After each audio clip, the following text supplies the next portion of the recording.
Hi, this is Little Dwarf playing games while rambling incoherently into the microphone. Why? Well, just because I can, and I continue with Hellblade Senua Sacrifice blind. Now I have two paths before me. I can either go and face the god of illusion or the god of fire.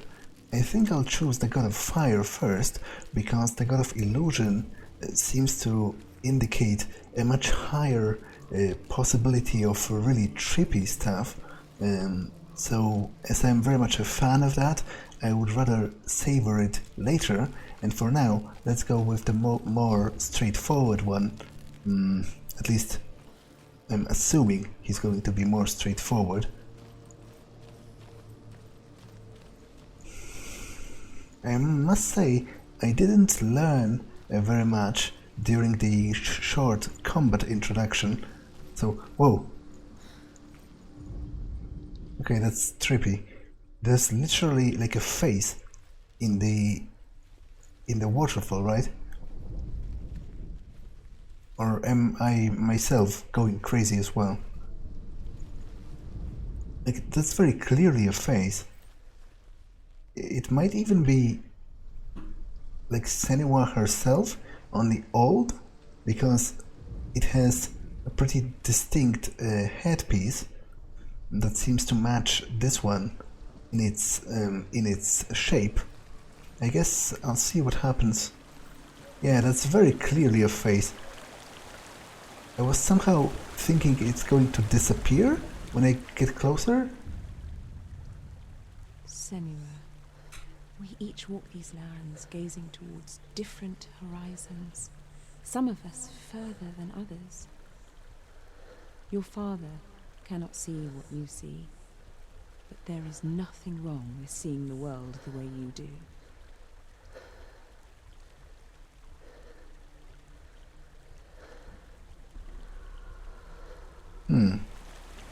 So, judging from context, because the apparition mentioned Senua's father, so am I to understand that this is her mother? That would explain the similarities in their looks and also the difference in age. I'm not quite sure what her deal is, but to be honest, I'm not sure about most of the things that are happening in this game so far, which I understand is very much the point. Like, it's supposed to be pretty confusing, right? It's a game about insanity, after all. There's another one of those lore stones. The Northmen tell this story. Before the earth was created, there was a world called Muspel. Because it was in the south, it was bright and hot, flaming, burning. Sparks that flew out from Muspel became the stars. Other sparks melted ice in the frozen world of Niflheim, creating the body of the first giant, Ymir. Muspel is one of the 9 worlds, and is now the land of the fire giants, and people from elsewhere cannot endure a journey there.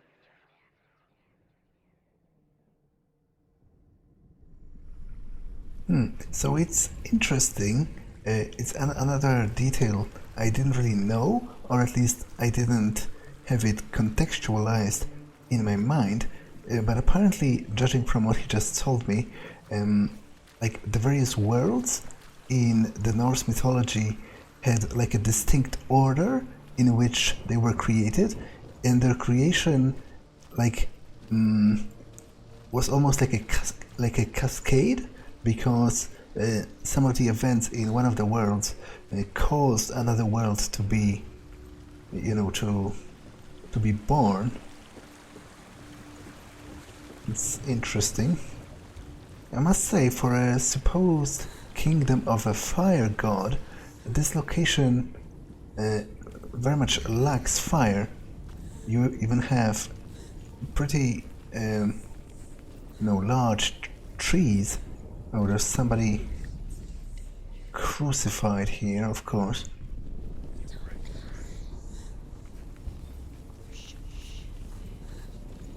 Whoa. There's a literal heap of burned bodies.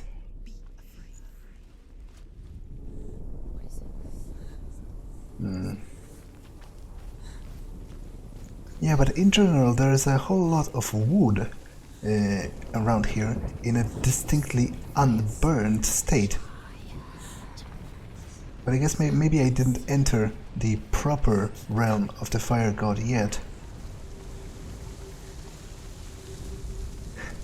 This game makes me almost afraid to speak, because there's almost always some voices in the background and I wouldn't want to miss them, but it's difficult to time your spoken lines in such a way not to overlook any of them, because they are very ubiquitous.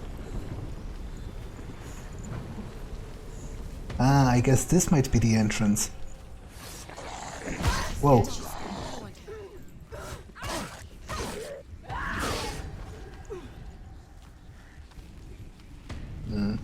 I still don't quite get the intricacies of the combat, because at first glance it feels pretty rudimentary. Like, you have a dodge, you have a quick attack and a strong attack, but at least those basic enemies seem to be pretty susceptible to just being drowned in a chain of attacks. So, like, I don't see.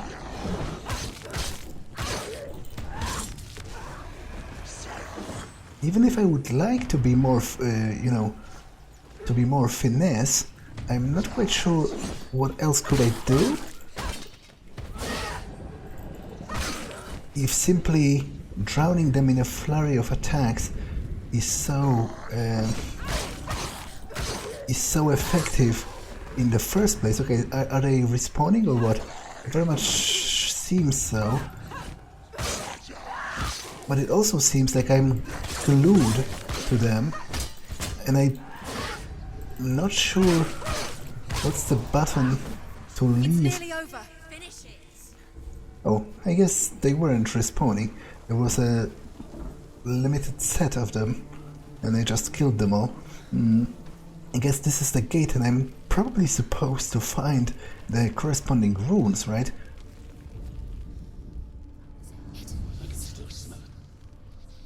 The sweet, sickly stench of burning human flesh.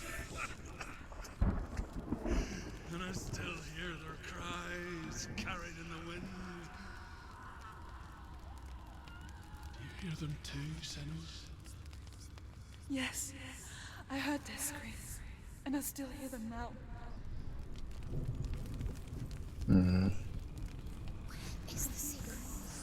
Okay, so apparently I need to find them both at once, which is definitely going to be more complicated, but I can already see that one of them is very clearly one of those, well, I guess they aren't crossed.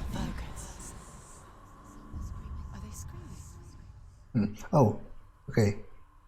So I guess I was wrong. I don't have to find them simultaneously. And I was just wondering how should I even name this shape? Like, it's an epsilon, but it pretty much works as a crossword, you know, functionally, as a method of delivering death to people. Although it seems, judging from the state of the corpses, that they were probably burned first and then strung up later, which, like, it's difficult for me to say which method of execution is worse. Actually, depending on how exactly did you get burned, and you know how hot was the fire, and whether like it started to burn your head first or your feet, I would say potentially getting crucified might actually be worse, because it would last longer. But either way, both of those are pretty horrible ways to die. Okay, so I still need to find this.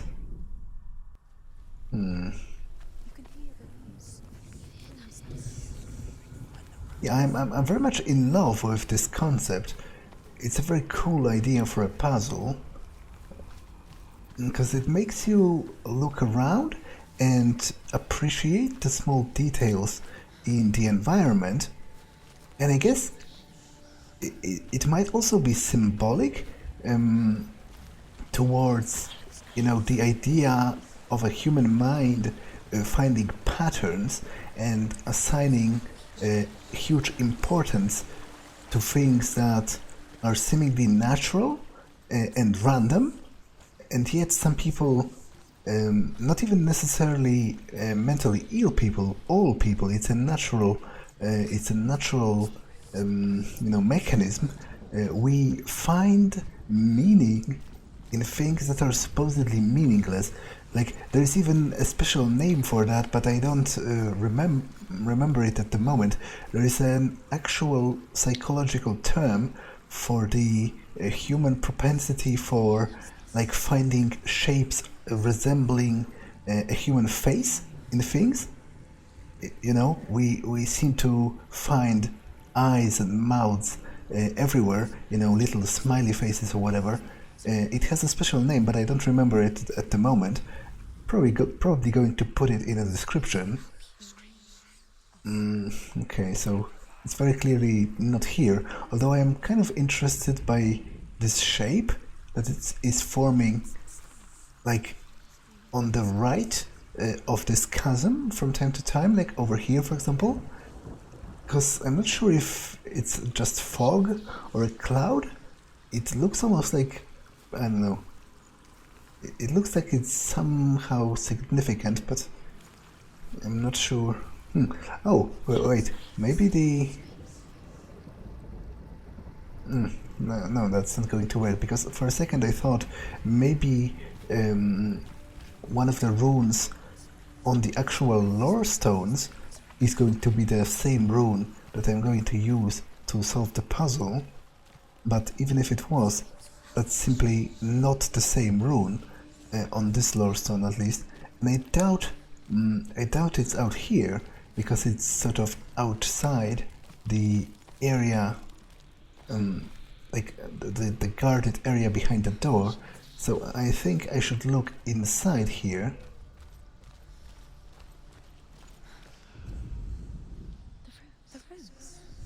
It seems to have disappeared.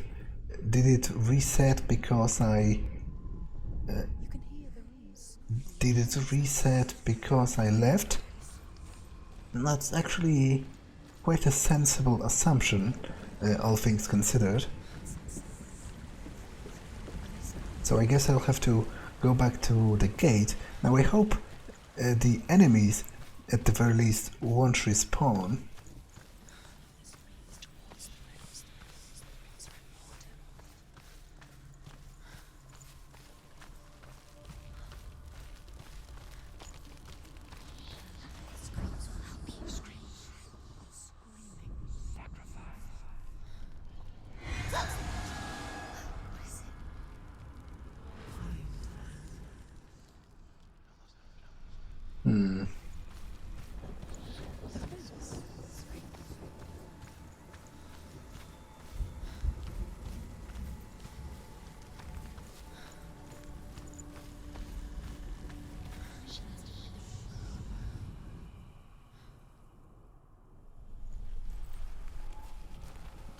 I guess I'll take a look at the bridge.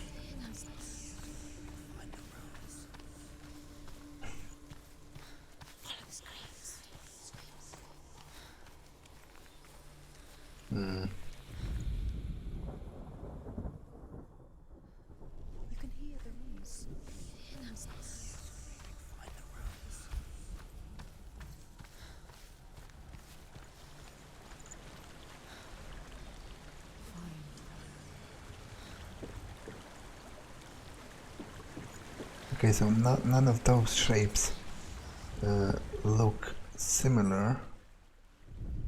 I guess it disappears when I'm out here? Is it supposed to signify that it's somewhere on this side of the bridge? Yeah, it very much feels like it, so I guess it makes it a little bit easier on me.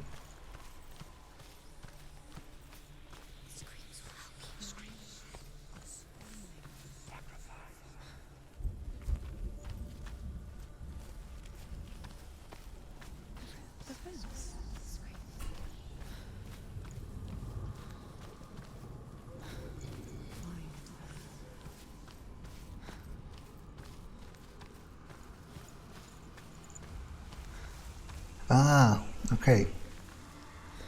I think if I stand correctly, it should...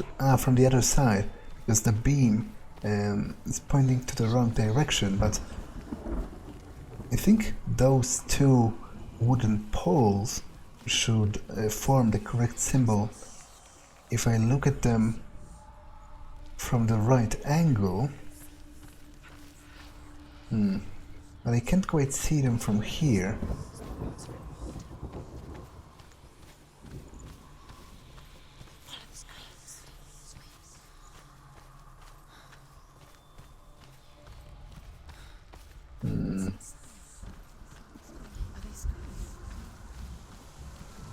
Ah, okay.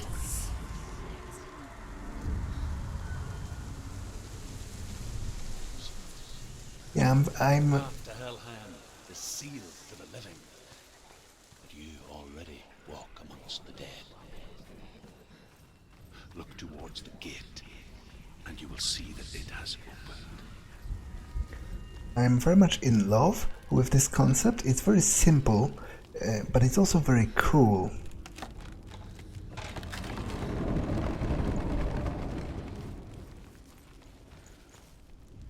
When they first came to my lands, I knew enough of their tongue to beg for mercy, and they took me as a slave. I wish now that they had slaughtered me like the others. I rode their storm of fire, death, and slavery to many lands. This darkness you speak of, I know it well. And I'm still here to fight it. So I guess this confirms my earlier suspicions that the seer carries a grudge against the Northmen because they pillaged and raided his lands and killed his people, but what I didn't foresee is that they indeed took him as a slave, and I guess that might be why he knows so much about them and about their culture, because he lived among them for a long time.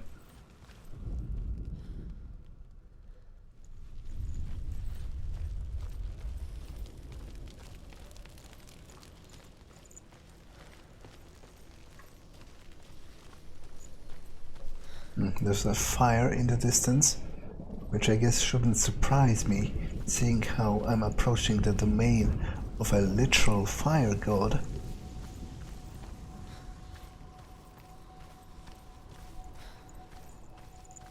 And that's his symbol, right? It was inscribed on the gate to this area as well.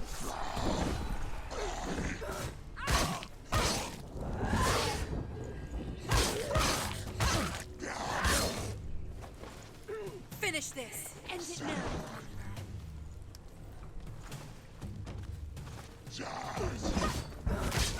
She finished him!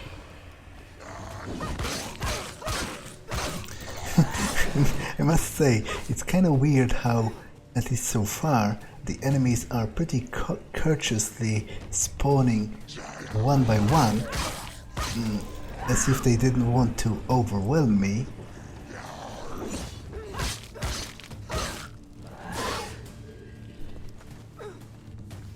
For example,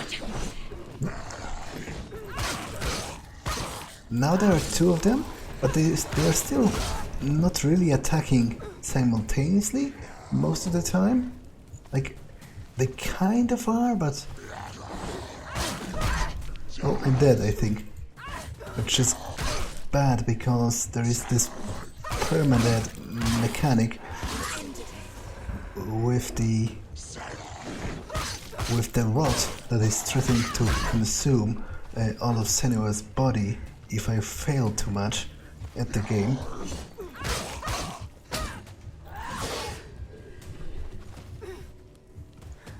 So hopefully it's not going to come to that. End it now. This is nearly the end. As I already said, if the game resets my progress and deletes my save at some point, then I'm probably going to straight up rage quit. So let's try not to fail as much. When you see a fire gate of soot, know that only a sacrifice will stoke the fires of Muspel and let the dead walk through. Find the fire, Senua, to follow the path to soot. What's that supposed to mean? There's literally fire all around. Like, am I supposed to find an actual torch and then burn the wicker to create a gate? That's what I'm assuming. It's very much still like a tutorial area. So I guess...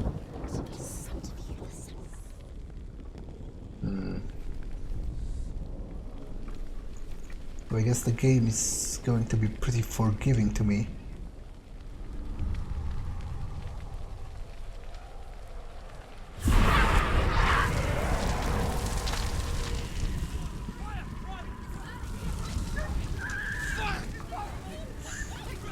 Now that finally looks like the realm of a fire god.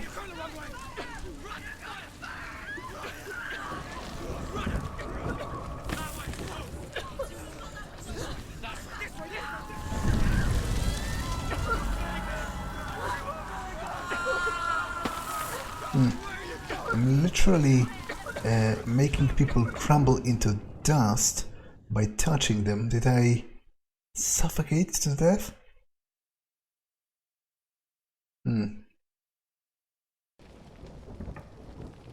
Yeah, I guess so. That's a little bit of a waste of one of my deaths. So I guess I have to be quick and run forward before she suffocates from the smoke.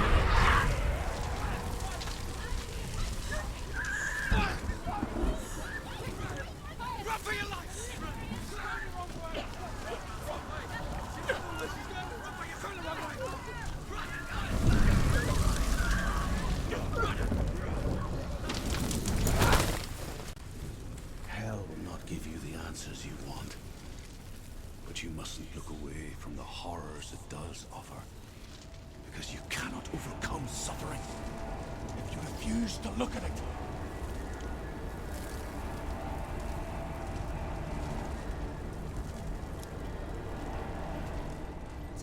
Where's the fire gone? Where's it gone? The fire's disappeared. It was everywhere. What's interesting to me is all of the voices that were heard in the background in the fire section. You know, people screaming about running away, about danger and all that, and all of those bodies crumbling. And it makes me wonder if Senua, because mental illness, and especially you know, those very heavy cases of psychotic symptoms, such as very heavy hallucinations, are often brought about by severe trauma. So I wonder what it was that happened to Senua that caused her to develop all of those symptoms, and if it had something to do with like a raid by the Northmen. And also if it had anything to do with fire itself, because to me it seemed, this whole scene seemed almost like a memory of a traumatic event, with all of the people screaming in the background, and presumably those were people that Senua herself knew, but maybe it was just an illusion by the fire god, you know. I'm just making random assumptions at this point.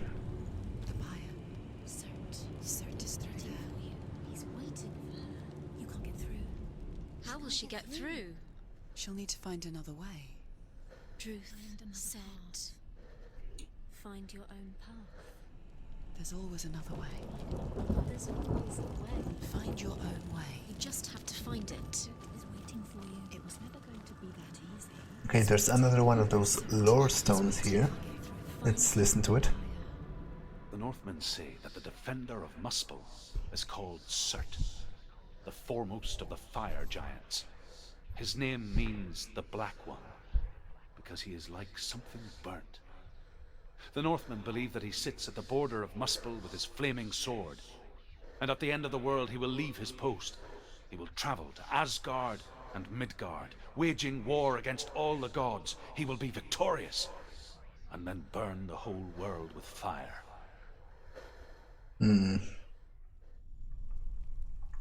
Okay, so that's some pretty badass guy then, this fire god, if he's prophesied to literally destroy the whole world.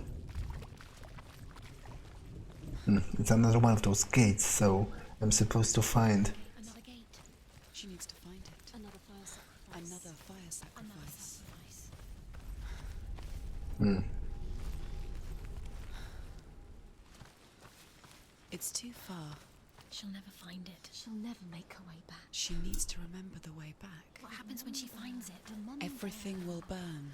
Concentrate on where you're going. She needs to remember the path. Everything will burn, then how will she find the way back? She won't. She won't be able to tell. Okay, and another lore stone here. The Northmen believe that the world will be destroyed someday. They call it Ragnarok, the destiny of the gods. Asgard will be attacked by Surt and the fire giants. A monstrous wolf will swallow the sun, and the gods will fight in vain against their enemies. There is nothing they can do to prevent it, but Odin ever seeks knowledge and magic, hoping to find a way to postpone that dark day. Yeah, so it also mentioned Fenrir, the giant wolf that is prophesied to swallow the sun on the day of Ragnarok, which was always a very hardcore and cool concept to me, you know, that the Northmen literally believed that there was a creature so powerful that one day, and not even like it wasn't some abstract god, it was a huge wolf. I believe Fenrir himself was actually partially a god as well, because he was created from a union between one of the gods and a she-wolf, but don't quote me on that because I'm not 100% certain. But anyway, he was so badass that one day he's literally going to eat the sun. Like, he's not even going to like destroy it by, I don't know, shooting it with a giant arrow or something. He's literally going to eat it. I just always found this scene, like the mental image of this scene to be immensely cool. The Northmen made fire sacrifices, burning slaves like me to reveal the path to Surt.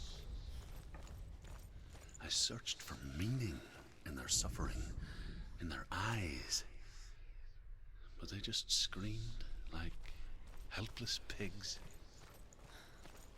Okay, so I'm supposed to make another one of those sacrifices here and then run to the gate before Senua suffocates.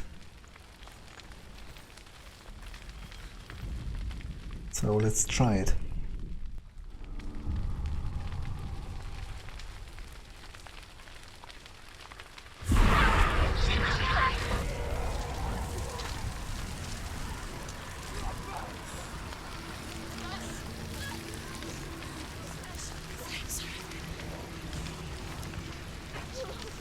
I think the path might have changed.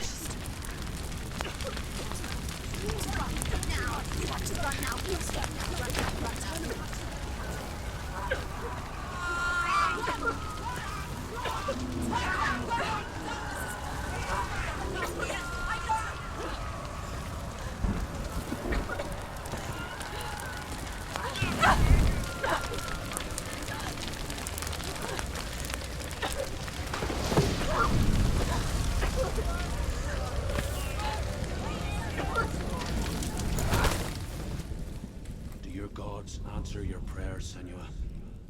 I asked the gods for mercy, all of them, even theirs. None answered. In the end, I set myself free. Defy the gods, Senua! Find your own path, like I find mine! My gods abandoned me. I am alone. So I guess this does answer one of my earlier questions about whether the Picts worshipped the same gods as the Northmen did, and obviously judging from what they just said and from my own knowledge and initial assumptions, they didn't, which makes it like it doesn't really answer all of my questions, because it's still there still remains the question of why is Senua trying to, like, quote unquote infiltrate the underworld of like another culture's religion, because Helheim and Hela and, you know, the Viking gods, they are not her gods. So was she in love with one of the Northmen? Like, was Dylan the guy whose apparently whose skull she's carrying with her, was he a Norseman? And that's why she's looking for him here? If so, then it's both a very cool concept and also like very romantic in a way that she's literally breaking into this guy's afterlife, like that is a part of another religion and another culture, because she's in love with him and she wants to rescue him from the fate that has been ordained by his religion, not hers. And yet, even though she doesn't know as much about the dangers that she will face and about the enemies and about what to expect, she still went here because she loves him. Like, I just find it strangely romantic and almost like touching in a much greater way than it would be if she herself also believed in all of those things. Like, I'm not sure how to effectively convey it, but I just think it's a very cool and interesting idea, and I'm eager to learn more about that as I go. But that being said, let's go forward onto this big pyre in the distance. Find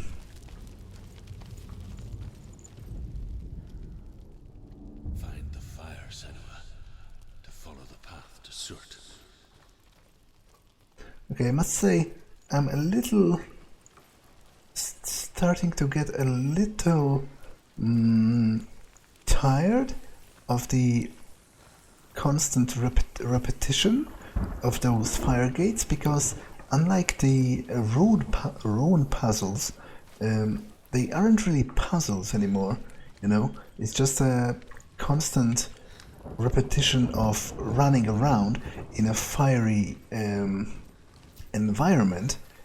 So it isn't that interesting, especially when it follows so closely one after the other. So hopefully there's going to be some variation to that at some point, because otherwise it's going to get pretty repetitive and a little boring. There's a burned down house here. I guess I'll try to get the runes first, so that my later exploring the area will allow me to look for them in the meantime. The Northmen of Hell worship the Devourers, insatiable gods of darkness. I come from Erin, Senua, where I once followed my own gods, the Tuatha De Danann. Why did you abandon your gods? Senua, I was a man of knowledge, not a warrior. To survive, I did things. Bad things. Like you, Senua. The man I once was has died. And when that happens, even gods you worship can die with you.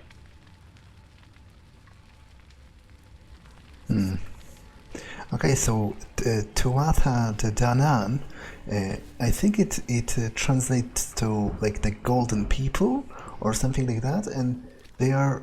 Excuse me, I need to pause for a second. There's someone calling me, so be right back. Okay, I'm back. So as I was saying, the Danann, I think it translates to like the golden folk or something like that, and they are, well, literally, I guess, the gods of the of the of the people of like the historical people of Great Britain. I guess the Celts, or at least the good gods, because I seem to remember that there are also like the evil ones. I think they are called Fomorians or something like that, and I'm not sure why I didn't think about them earlier, because when I was considering whether the Picts and Senua's people worshipped the same gods as the Norsemen, because I was vaguely aware of the Danann existence and the Fomorians, because I read a little bit about it at some point. But again, I don't know any details, just a couple of names and a couple of general terms, but still, not sure why didn't I think about them before the game mentioned them. It's almost like I had a blackout, like a blank area in my mind for some reason, but oh well. I guess maybe I'll learn more about them as well, even though the shaman seems to...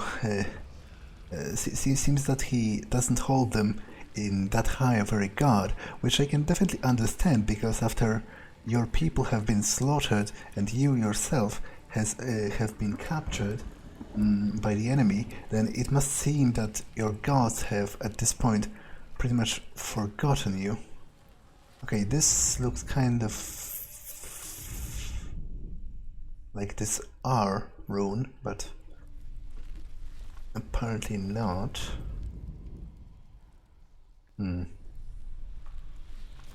Well, I'll go search the house now.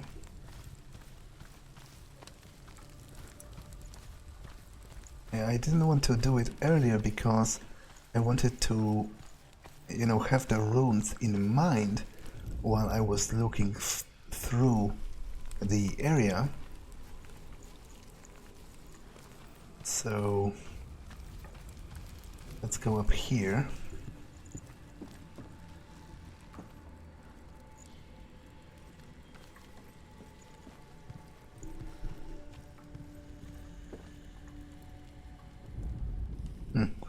So I guess, because I didn't pay that much attention to it earlier, but I guess the game pretty much tells me via some pretty obvious visual clues that I am in the vicinity of the answer, which seems like it might be a little bit too much guidance. But I guess there's still room for copious amounts of fail, so it's not like it's a foolproof method of solving everything. You still have to look around, but apparently there's the correct shape somewhere around here.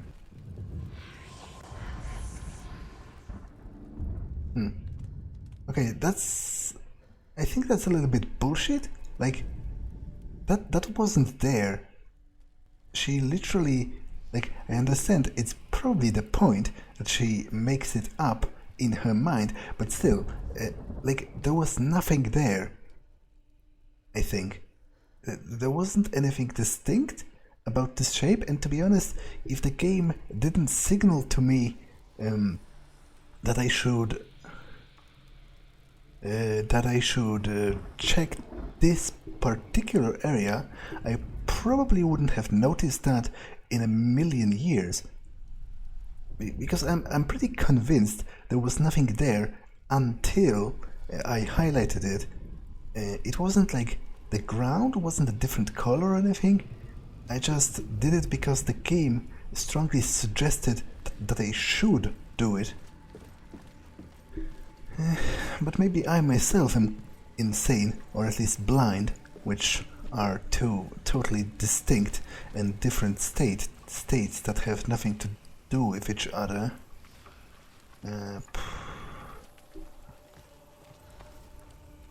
Okay, so there's also this, and I'm guessing it has something to do with those branches over here, right? I just need to stand in the correct place for them to align.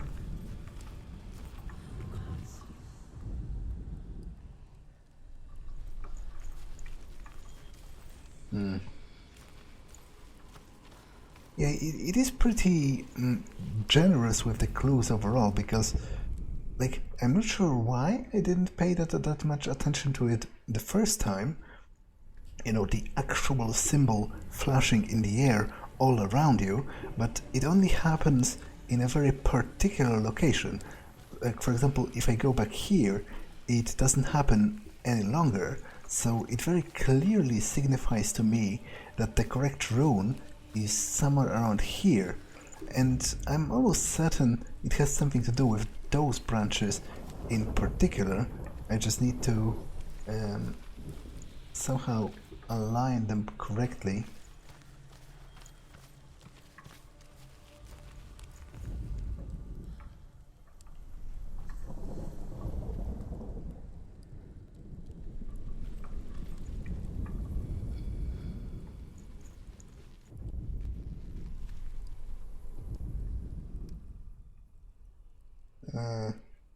It's not really... Well, I guess it's kind of it.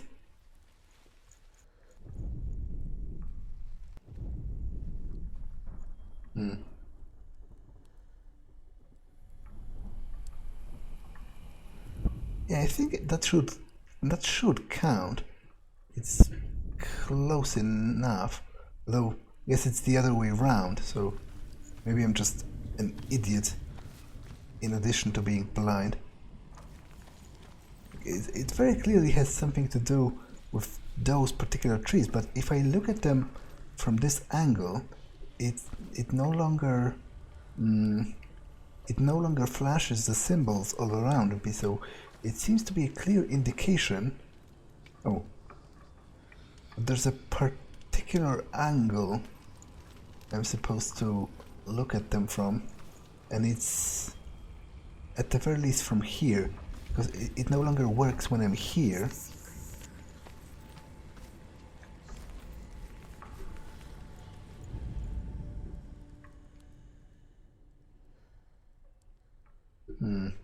Okay, so I need to get one branch.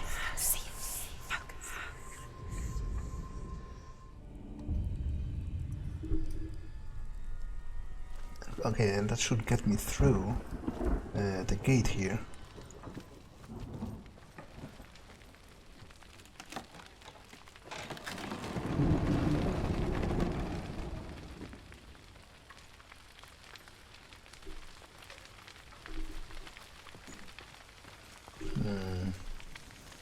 Okay, there's another one of those sacrifices to the god of fire, but I don't really remember. Okay, the other gate, the weaker gate, is just around here, I guess, so it isn't far at all. I should be able to quite comfortably get from here to there once I activate it.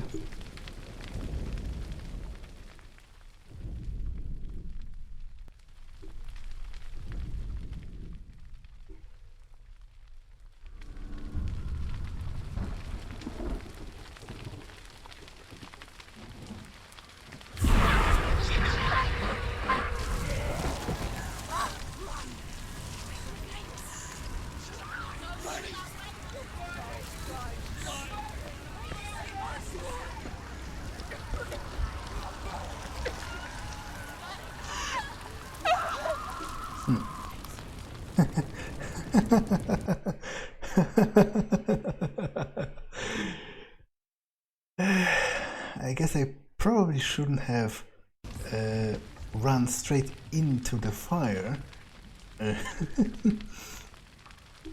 and the path may not be as easy as I initially imagined. I guess maybe I need to go into the house and then onto the roof, because there's a way up there as well.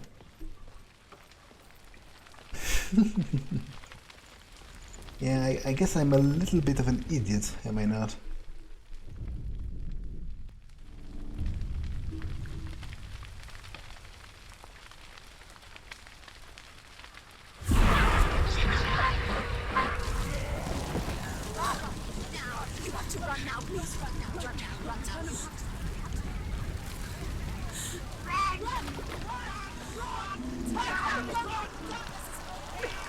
Yeah, right. So I guess I have to go up.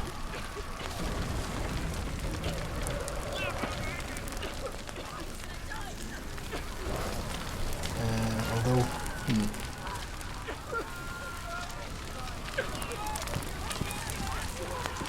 Yeah, right, and then onto the other building. I think you should, you know, hurry up.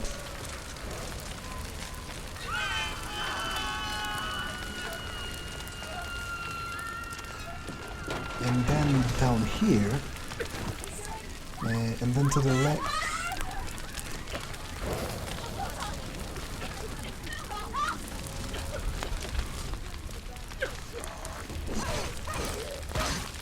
Okay, I wasn't expecting enemies here. I wonder if I can still suffocate while I'm fighting them.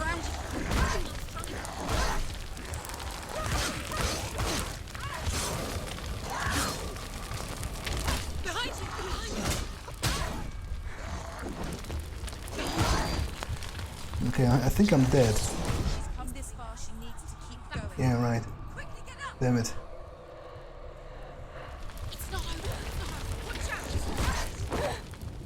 Okay, I didn't even see anything because everything was burning.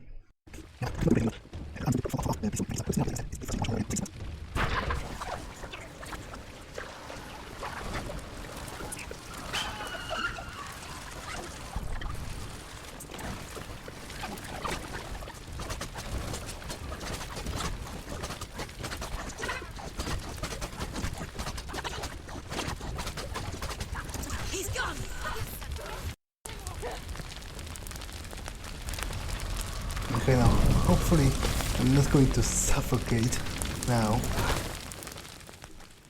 You say your world has collapsed. Good.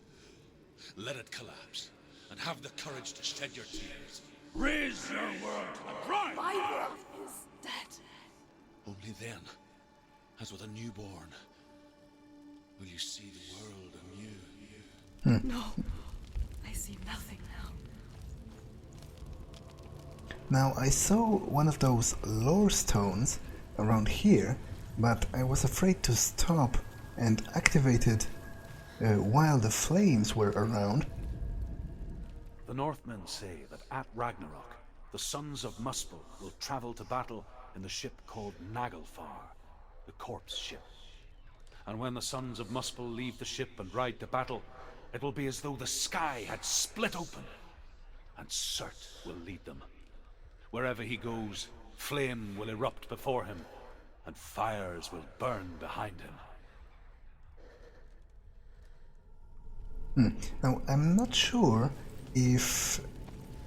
like, maybe that's not true? Maybe that's like an urban... well, not an urban, but maybe that's like a misconception. But I seem to remember that this ship, the ship of the dead, that they will travel towards Ragnarok on, it's actually made, like, not actually, but, you know, in the Norse belief, it's made out of the, like, fingernails of the dead, and that's why they were clipping the nails of the people before they buried them, because they didn't want the perpetrators of Ragnarok to have more building material. But I'm not sure if that's actually true or if that's just something people have made up. You know, it definitely sounds crazy enough to be part of the actual Norse mythology, because there's plenty of pretty crazy concepts in there.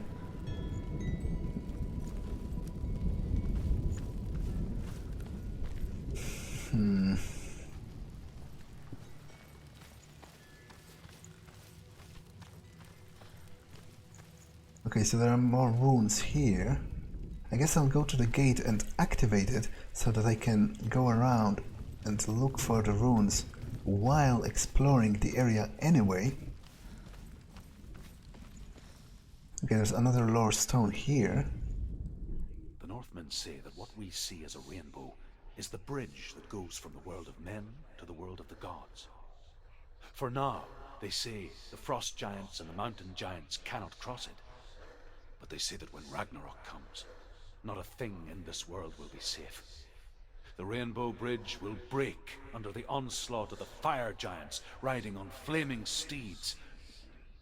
Senua, I have seen the fire of Surt spread far and wide, and to our lands. Ragnarok is coming. It's interesting. It's almost like the shaman, has become almost like converted because he spent so much time with the Norsemen and learned so much about their culture that he started to believe in their faith himself. Because otherwise, why would he be scared of Ragnarok if it's not even part of his people's belief system?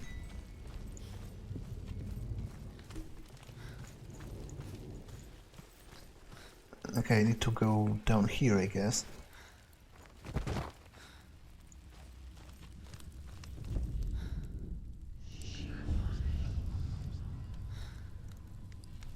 Tell me truth.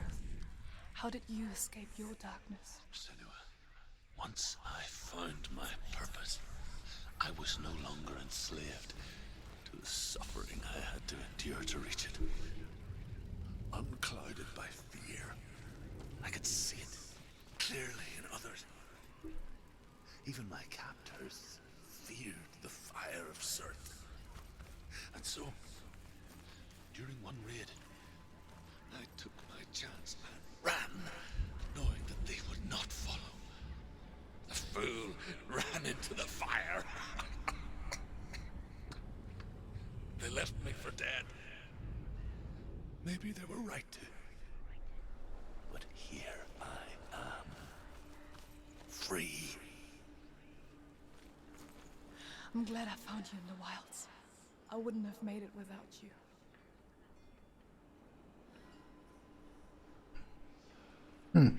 I'm pretty sure that the subtitles are at least slightly different to whatever is actually spoken, unless I'm not hearing it right, because I'm pretty sure she said, "I wouldn't have done it without you," and the subtitles said, "I wouldn't have done it without your help."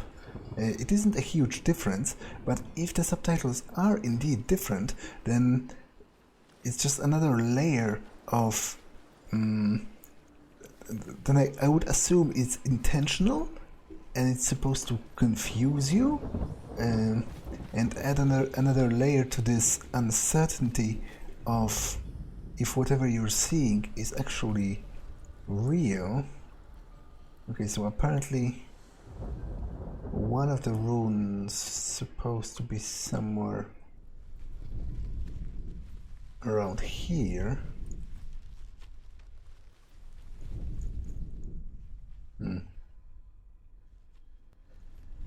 Oh, but maybe I need to stand on this ledge or something, because it seems far too conspicuous not to be used for anything.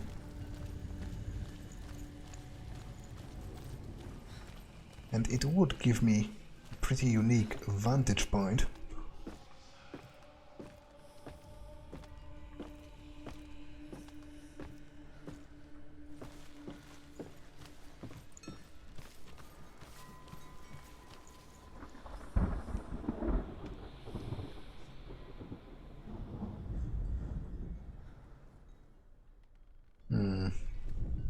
But why don't the runes show in the background when I press E? Okay, this definitely has to be used for something, right? This whole, like, observation deck. guard tower, or whatever you would call it.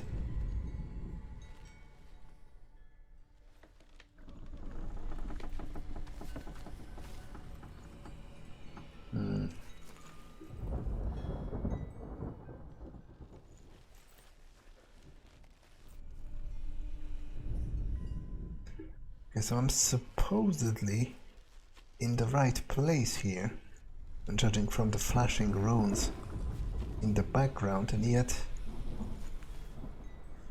I don't quite see it.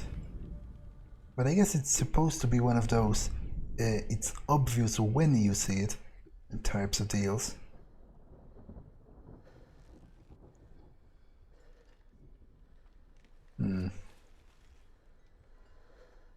Okay, you know what?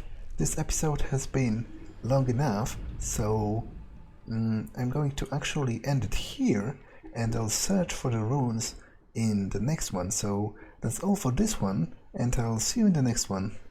Bye!